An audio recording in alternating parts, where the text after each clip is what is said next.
মুছে নিচ্ছি। এটা দিয়ে আচার বানাবো। এর মশলা বানিয়ে নেব। ধনে, জিরে, গোলমরিচ, শুকনো লঙ্কা,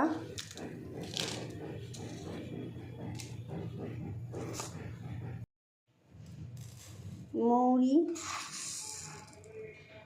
সর্ষে সব একটু হালকা গরমে এইগুলো একটু হালকা গরম করে নেব ডিমাচ করে। তারপরে একটা মশলাটাকে এগুলো পেস্ট করে পাউডার করে নেব।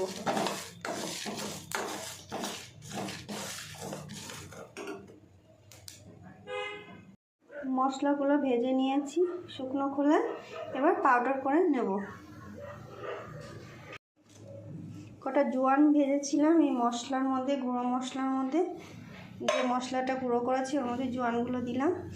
এবার ভালো করে মিশিয়ে নেব আর অল্প অল্প সর্ষের তেল দিয়ে এটাকে মেখে নেব।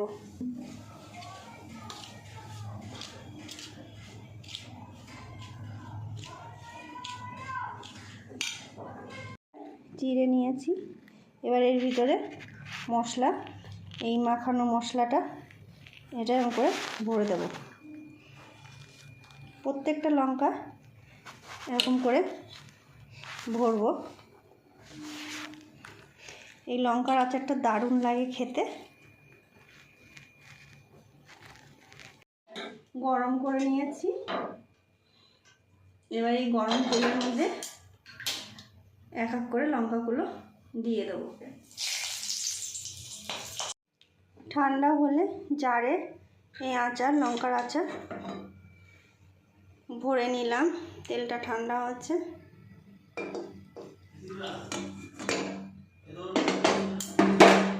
আচার যদি ভালো লাগে তাহলে লাইক করবে, কমেন্টে জানাবে আর শেয়ার করে দেবে।